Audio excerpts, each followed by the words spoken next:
श्री स्वामी समर्थ. जयशंकर. आपले स्वामी हे ब्रह्मांडांचे ब्रह्मांड नायक आहे आणि आपल्या स्वामींची सर्व पंचमहाभूतांवरतीही सत्ता आहे. त्यामुळे आपल्या स्वामींचे 2 असे प्रभावी मंत्र आहेत ज्याचे अनुष्ठान आपल्या स्वामींच्या प्रकट दिनापर्यंत नक्की करावे.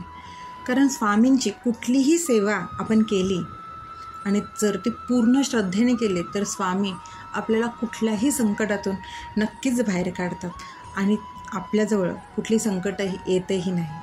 आणि संकट मुळातच आपल्या आयुष्यात येतात, तीच आपल्या विश्वासाची परीक्षा बघण्यासाठी स्वामी आपल्याला संकट देत असतात, पण त्यातून मार्गही आपले स्वामीच काढत असतात. त्यामुळे स्वामींचे हे 2 प्रभावी मंत्राचे अनुष्ठान कसे करायचे आणि ते 2 प्रभावी मंत्र कुठले आहेत, अगदी सोपे मंत्र आहेत. त्या मंत्राचं अनुष्ठान महाराजांच्या प्रकट दिनापर्यंत नक्की करा. शक्यतो या मंत्राचं अनुष्ठान हे ब्रह्ममुहूर्तावर म्हणजे जर पहाटे करायला जमलं तर नक्कीच करावं. पहाटे साधारण 5 वाजता महाराजांच्या ह्या अनुष्ठानाला सुरुवात करावी. अनुष्ठान करताना आधी संकल्प सोडायचा आहे, कारण का कुठलीही सेवा जर आपण संकल्पयुक्त करत असू तर ती सेवा एक शिस्तबद्ध पद्धतीने होते आणि त्यामुळे महाराजांचं सानिध्य, महाराजांचा अनुभव आपल्याला नक्कीच येतो. प्रत्येक सेवा करताना मनात कुठलाही हेवादावा न ठेवता किंवा याला अनुभव आला आहे, याला इतक्या दिवसाची सेवा अनुभव आला आहे, तिला तितक्या दिवसाची सेवा करून अनुभव आला आहे, हा विचार न ठेवता आपल्याला फक्त महाराजांची सेवा करायची आहे. आणि मनापासून श्रद्धा ठेवून जर महाराजांची सेवा केली तर महाराज आपल्याला नक्कीच अनुभव देतातच.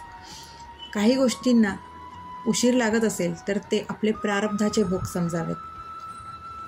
ज्या दिवशी तुम्ही अनुष्ठानाला सुरुवात करणार असाल त्या दिवशी महाराजांच्या मठात जाऊन महाराजांना नारळ, पेढे जे तुम्हाला अर्पण करायचं असेल महाराजांना ते करावं आणि महाराजांना विनंती करावी की तुम्ही जे अनुष्ठान करणार आहात ते निर्विघ्नपणे पार पडू देत. आणि त्या दिवसापासून महाराजांच्या अनुष्ठानाला सुरुवात करावी. नियम असेच आहेत की या दिवशी स्वच्छ कपडे घालून आसन घेऊन बसावं. आपण पहिल्या दिवशी ज्या जागेवर बसणार तीच जागा आणि तेच आसन आपलं अनुष्ठान पूर्ण होईपर्यंत असावं. महाराजांच्या या मंत्रांचं अनुष्ठान आपल्याला 11 दिवस करायचं आहे. जर तुम्हाला 21 दिवस करायचं असेल तर 21 दिवसही करू शकतात. आणि संकल्पयुक्त सेवा करतायत म्हणजेच ब्रह्मचर्य, मांसाहार आणि परान्नवर्ज्य हे नियम आहेतच. तुम्हाला जमेल तसा नैवेद्य महाराजांना दाखवू शकतात. महाराज फक्त आपली श्रद्धा आणि भक्ती बघतात, त्यामुळे जमेल तसा नैवेद्य महाराजांना दाखवा. अनुष्ठानाला सुरुवात करण्याआधी गणपतीला वंदन करूनच करावे आणि ज्यांना सकाळी जमणार नसेल त्यांनी संध्याकाळी हे अनुष्ठान केलं तरीही चालेल. आता महाराजांचे ते 2 प्रभावी मंत्र कुठले आहेत, त्यातला पहिला मंत्र म्हणजे तो आपल्या सर्वांनाच माहिती आहे, म्हणजे श्री स्वामी समर्थ, आणि दुसरा म्हणजे ओम स्वामी समर्थ. या मंत्राच्या 11 माळा म्हणजेच दोन्ही मंत्राच्या 11 माळा म्हणजेच 22 माळा होत्या. असे हे अनुष्ठान 11 दिवस नक्कीच करावे. तुमच्या मनात जी काही इच्छा असेल ती स्वामींना सांगून ह्या अनुष्ठानाला सुरुवात करावी. महाराज आपल्याला नक्कीच इच्छा पूर्ण करतात, तसे अनुभवही महाराज देतातच. फक्त कुठलीही संकल्पयुक्त सेवा करताना स्वामी तेवढी परीक्षाही बघतात, त्यामुळे त्या परीक्षेला सामोरं जाण्याचीही तयारी आपली असावी. या परीक्षेमध्ये आपली विश्वासाची पायरी जर भक्कम असेल तर महाराज आपल्याला नक्कीच याच्यातनं मार्ग दाखवतात आणि आपली सेवा ते स्वतः पूर्ण करून घेतात.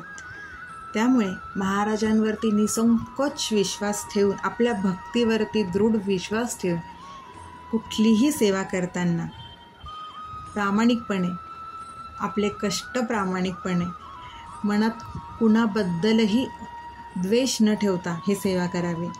महाराज कितीही वेळी वाकडी सेवा आपल्याकडनं झाली असेल आणि आपलं मन निर्मळ असेल तर ती सेवा मान्य करून घेतात. त्यामुळे हे महाराजांचे साधे सोप्या मंत्राचे अनुष्ठान नक्की करा आणि अनुभव घ्या. श्री स्वामी समर्थ. अशक्य ही शक्य करतील स्वामी, अशक्य ही शक्य करतील स्वामी.